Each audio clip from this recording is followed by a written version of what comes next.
first talk to your employees. I always say we can't give employees what they want if we don't know what they want. We shouldn't just be taking shots in the dark. Talk to them.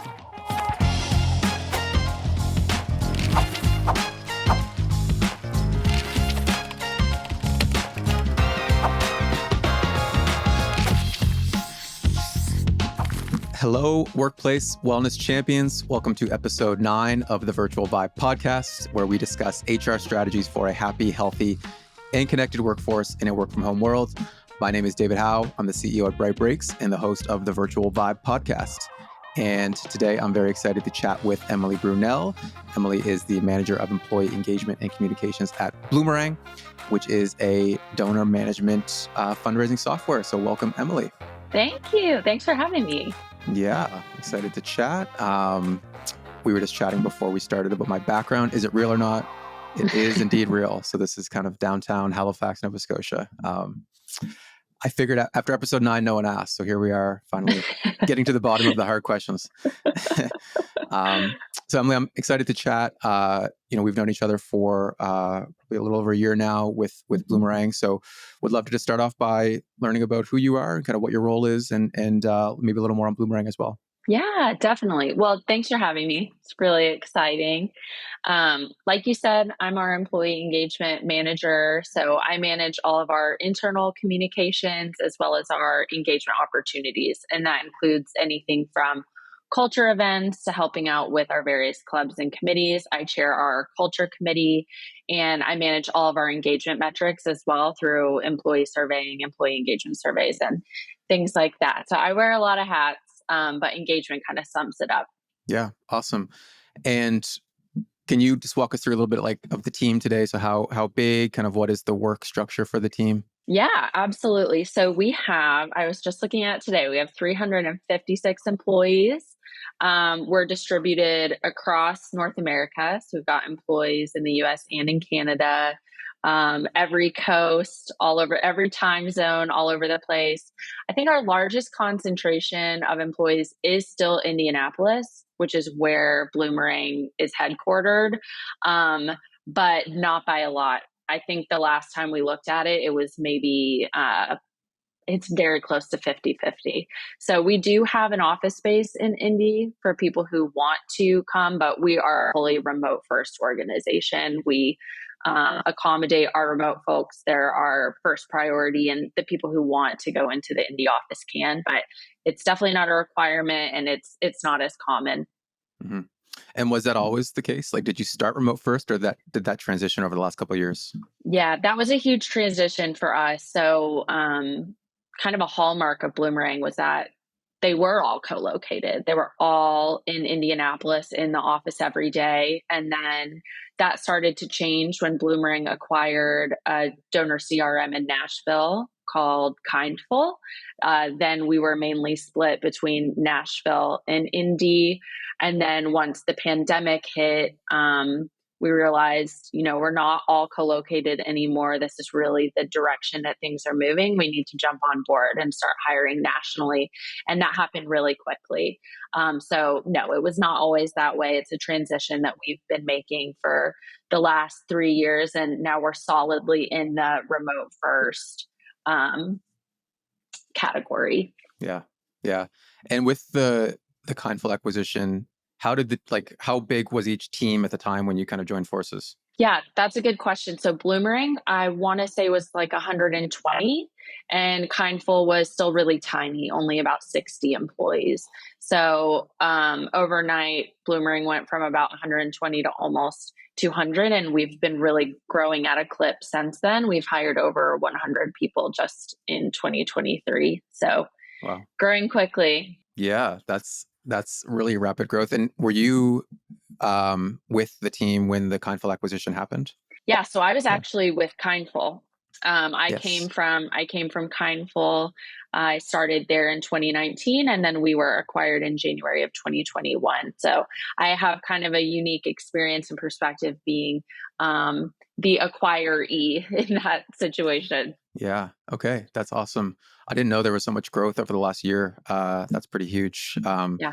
And I'm sure a little bit of being a remote first company also helps attract some good talent. Yeah. So in terms of wellness specifically, why I know obviously that is a value at Bloomerang. So why is it a value, and why is it important? Yeah, it's a great question. I think that a lot of companies are focusing more on employee wellness now. It's kind of zeitgeisty and it's a really common uh, buzzword among companies, how they're investing in employee wellness and employee mental health. And I think that's great.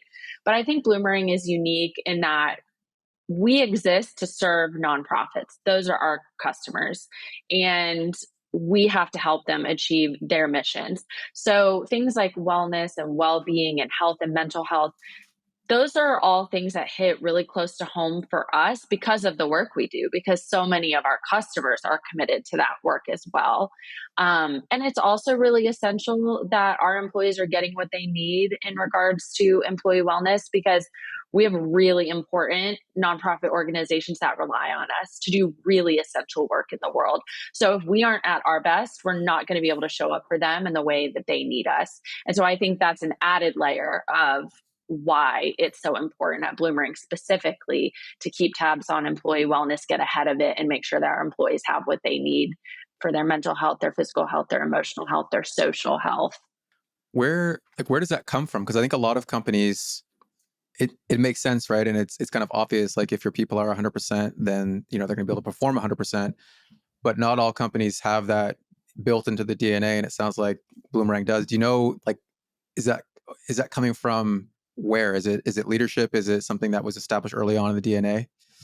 I think so. I think because Bloomerang was founded on this idea that donor retention could be better, that people who are making one-time gifts to organizations should be converted into recurring donors, that um, potential was lost in the nonprofit world. And that's why our founder created Bloomerang, is to convert those one-time donors into recurring donors to help nonprofits raise more money and make a bigger impact.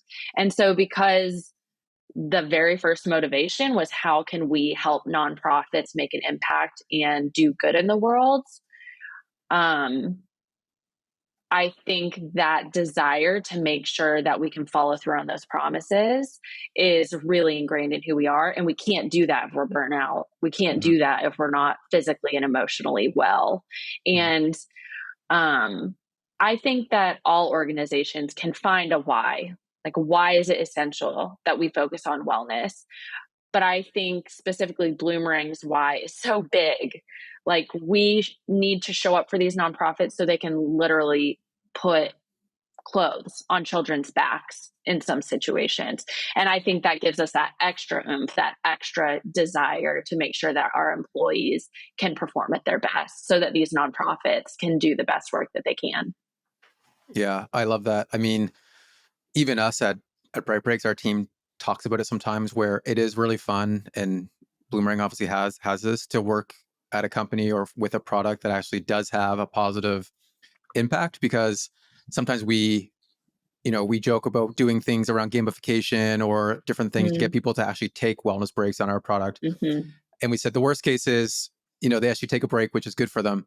And we think what would it be like to work at like a big social media company where your job is really getting eyeballs on the screens to drive more ad Yeah. dollars. Same as Bloomerang, you're getting, you're actually, the work that you're doing, the software you're building, everything's going towards these nonprofits, which are obviously doing good things in the world. So side note, but I think that's really cool. And Yeah. again, probably a reason why you're attracting so much talent. So with the team across Canada and the US, you know, the indie kind of physical location, and then a lot of folks remote, how do you balance wellness for those remote versus the on-site team? Yeah, great question. We're a remote first organization. So everything that we do, even though we do have that office space available to employees in Indianapolis, everything that we do is tailored to and designed to serve people who are not in Indy, who are fully remote. And it's important to mention that even our indie folks are mainly remote. They might come to the office a few times a week to either just get that social interaction or get a quiet space, away from kids and roommates and things like that. But even our indie folks are remote first. There's no requirement or expectation that they're ever in the office. So every wellness initiative, any engagement initiative in general that we design is always with remote work as the priority and the focus. That being said, we do still offer opportunities for people specifically in indie who want the in-person social interaction to be an element. So, for example, we have in the past paid the registration fees for the Indianapolis Half Marathon if employees want to walk that or run it. Another element of wellness, mental wellness, social wellness. We also do an annual Friendsgiving every year where the company breaks into groups to share a lunch together. That's usually virtual, but this year we're offering an in-person option for our people in Indianapolis. So definitely always start with our remote folks in mind, but then find ways to make sure that the people in Indy have an in-person option if that's something they're interested in. Mm-hmm.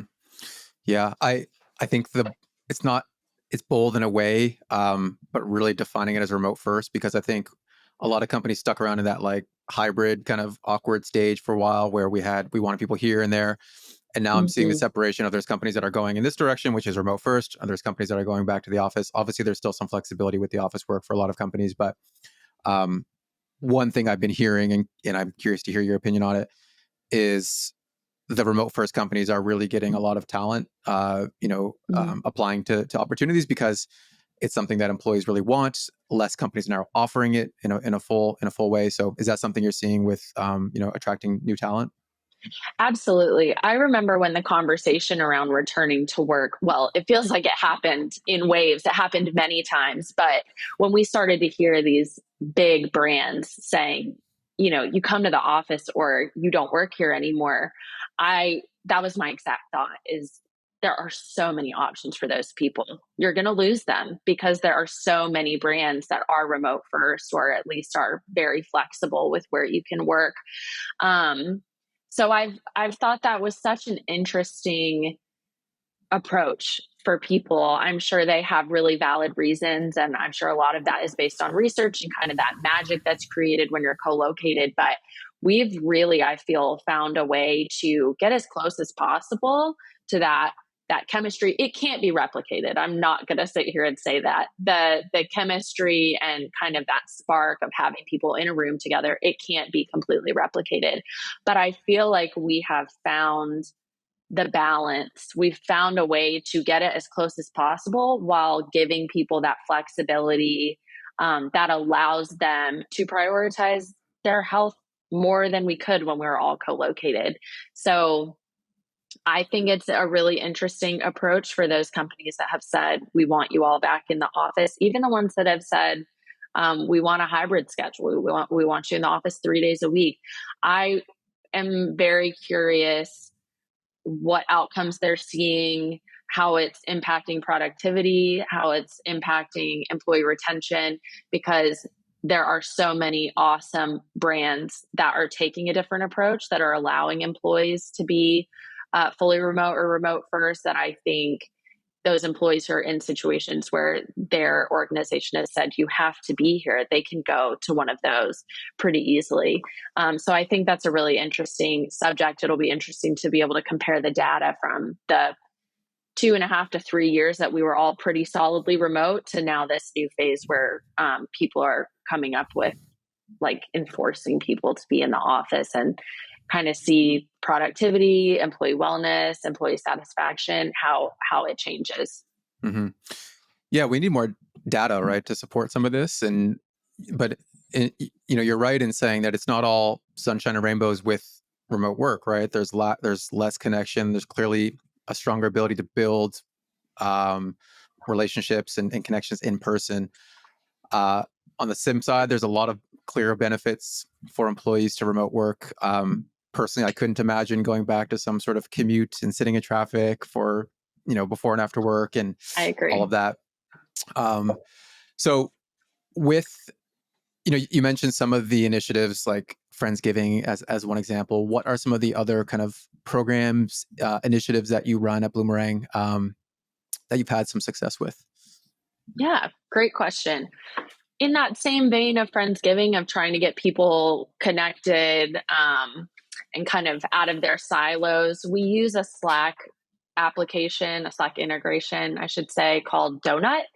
And Donut randomly matches pairs of people on a certain cadence. We have ours set to every 2 weeks to get together for like a 15 to 30-minute chat. It's not anything long or structured or official.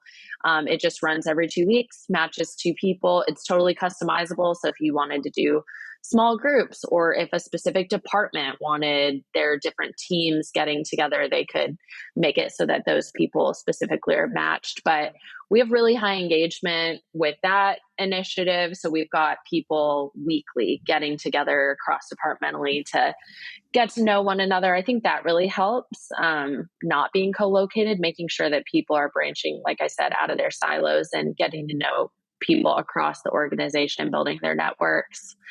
Um, Obviously, we have Bright, which I love for many, many reasons, but I think of Bright as kind of twofold. There's the wellness aspect, whether you're wanting to move your body, do a meditation, but the thing that makes Bright really unique is the connection piece, being able to see what your coworkers are doing, what breaks they're taking, being able to invite a coworker to a a break that you're taking.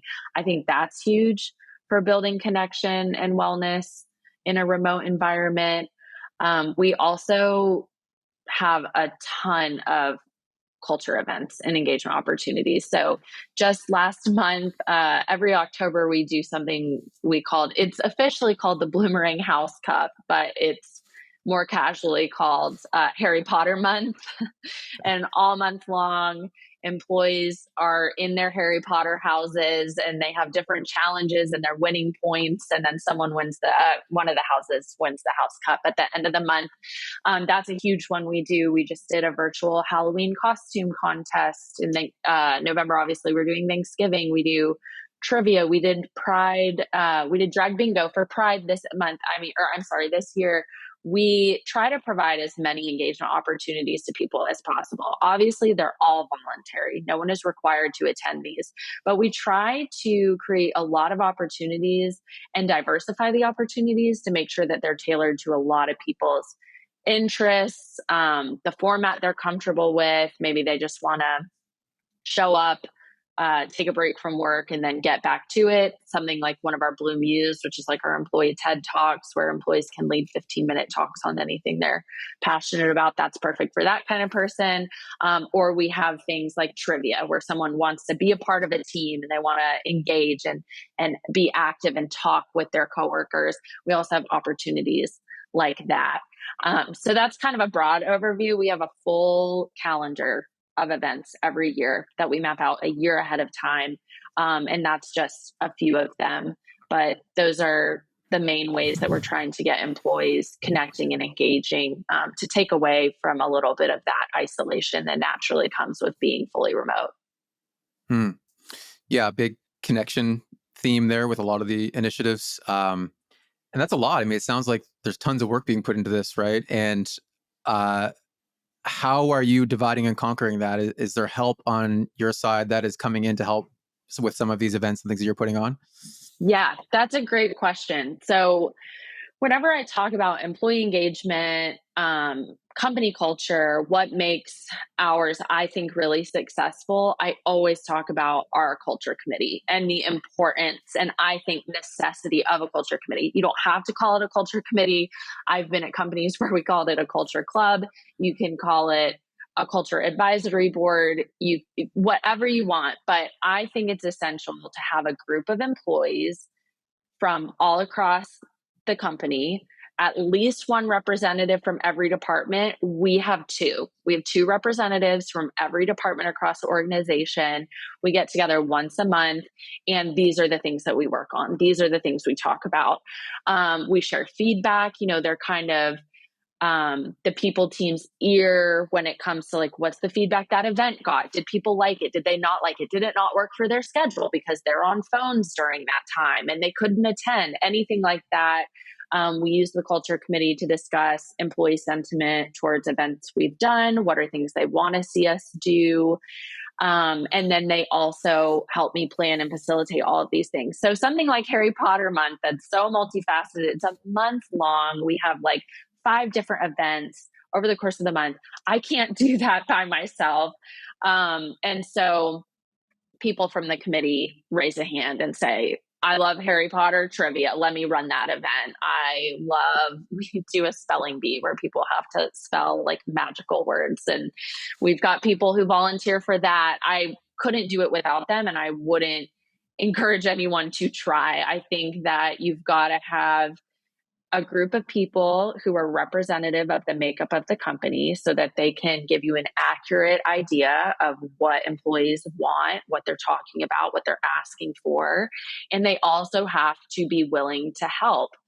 It's not a lot of time. Our meetings are 30 minutes to an hour once a month. And then if you do volunteer to help facilitate an event, it might be an hour a month on top of that. So it's not a heavy lift. But it has to be a group of people who are really invested in the culture and want to enhance it and make it better. So I would say that culture committee is really my biggest partner when it comes to these initiatives. Yeah, that's amazing. And so for those listening in who are in HR or people and want to do this, how do they actually recruit these people? Like, is it just a kind of an email out or a message out to everyone? Is it handpicking people based on some of the things you talked about? How did you go about doing that? It's a great question. It's looked a little different at every company I've been with and at every stage of the company. So when we were really small, it was easier to kind of just put out an kind of an all call, like who's invested in the culture, loves party planning, let me know. I want to get some volunteers for this. But as we've grown, we've gotten a lot more intentional. We now actually partner with managers to choose culture committee members because we want to be sure, that they're on top of their work.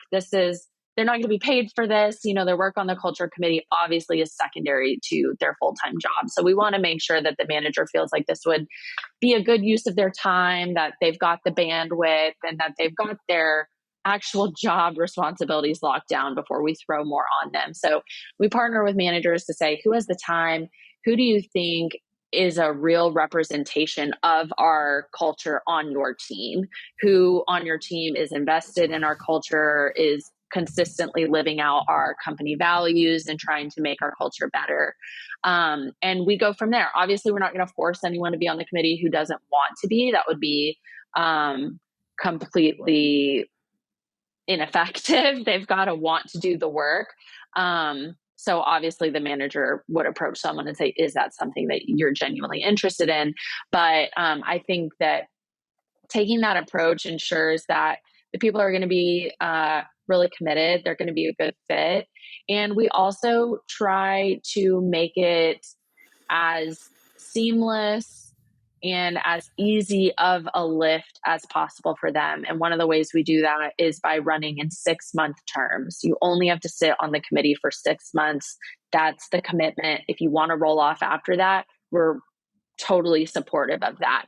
We don't want people getting burnout. We also want to leave flexibility for someone to say, 6 months ago, this was fine, but I've taken on more responsibilities. My role has expanded. I don't have time for this anymore.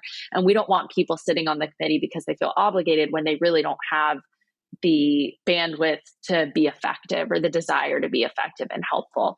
So I think if I could go back, I would have done it that way from the start. So my suggestion to anyone who doesn't have something like this in place already is work with your HR business partners, work with your managers, get representation from every team, and make sure that they're people who are already living out the values. I think you can run the risk of people who are like, great, a place for me to take my complaints. Obviously, like constructive criticism is totally welcome, but we want people who are interested in taking us in a really positive direction and being the force behind us moving in that positive direction. So I think working with managers to make sure that this is someone who has that disposition is really helpful. And I would go from there. Yeah, this is like gold advice, I think, because the two things that really stand out to me, one, engaging managers, even if they're not the right person for the wellness committee, at least they're engaged in helping find the right people, which is going to get them more engaged in wellness in general, which is going to be better for the company and getting more engagement across the population. Yeah. And then I really love the 6-month idea because my brain will work like that, at least knowing that it's kind of a term. I'm going to give it my all. I know that there's kind of an endpoint to it versus something indefinite. I think that's a really smart idea. So well done. How are you going about measuring some of the things that you do? So how do you go back and say, listen, Friendsgiving is working or it's not? What does that look like? Is the culture committee involved? I'm guessing yes. Walk me through that. Yeah, that's a great question. So on the note of the culture committee, we do a postmortem from every single initiative that we put on. So whether it's Harry Potter month or Friendsgiving or trivia or what have you, we get together as a committee once that event is over to talk about what went well, what didn't go well, what feedback did we hear from people on our teams, what's kind of the buzz, do we want to do it again, how would we iterate on it and make it better the next time. So we get a lot of value from those conversations, and it's a great way for me to gauge, did this go well, did it flop? So that's kind of our informal way of gathering feedback on events. We also gather a lot of engagement metrics for engagement events. It's usually first and foremost going to be head count, how many people attended.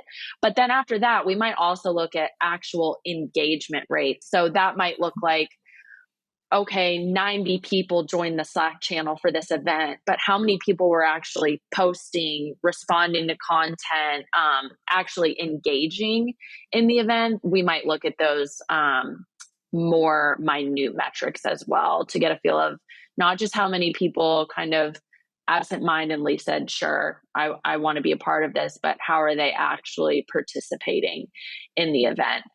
We've also done post-attendance surveys. You attended this event. What did you think? We keep it really short and sweet.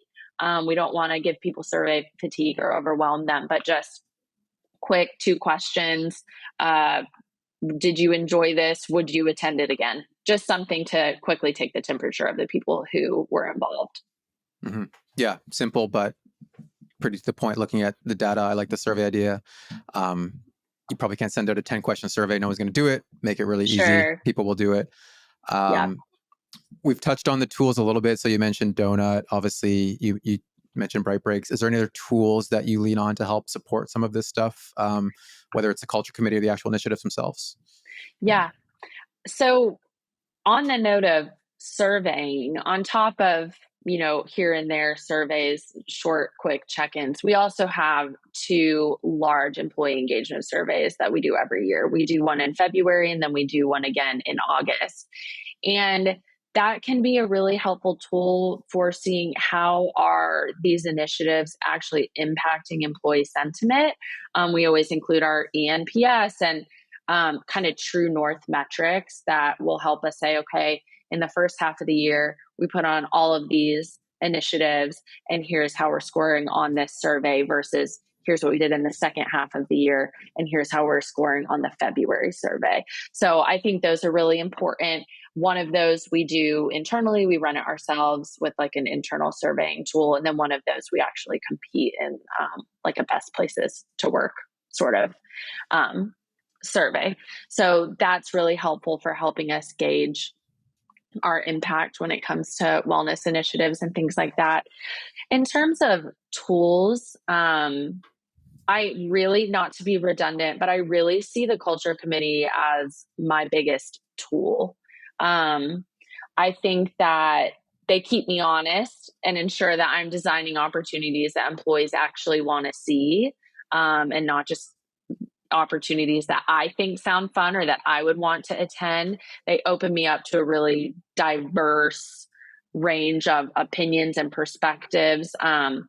Even something as simple as last month when we did our postmortem on our Harry Potter month, someone was like, I don't know anything about Harry Potter. And it felt like much of the company was getting together like 5 times a month to do this thing that I would have felt kind of out of the loop and uncomfortable doing. How can we iterate on it in 2024 to make sure that it's more inclusive? I, as simple as that sounds, I was so wrapped up in all the positive feedback we were getting from it and what a success that it had been that I hadn't thought of that. And so I really think of the culture committee and those people as kind of my best tools when it comes to designing really effective opportunities that are going to promote employee wellness. Mm-hmm. Yeah, I like that answer. The number one tool is your committee, and having the diverse set of voices from different departments bring ideas to the table, give feedback, helps you catch your own blind spots, as you're saying, because you might have some built-in bias around something that you really love and it sounds great, but Yeah. yeah, so that's I like that answer a lot and wasn't expecting it. What values that Bloomerang has do you think are impactful in helping create a good culture of wellness with the company?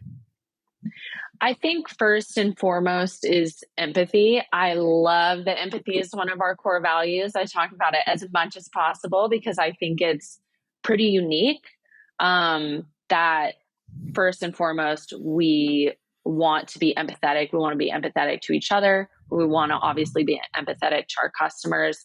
So when it comes to employee wellness, I don't think you can truly prioritize your employees' wellness if you're not operating from a place of empathy. If you're not having genuine care and empathy for employees and what they're going through, you won't be able to provide them with the kind of experience that they need. You won't be able to meet them where they are and meet their needs.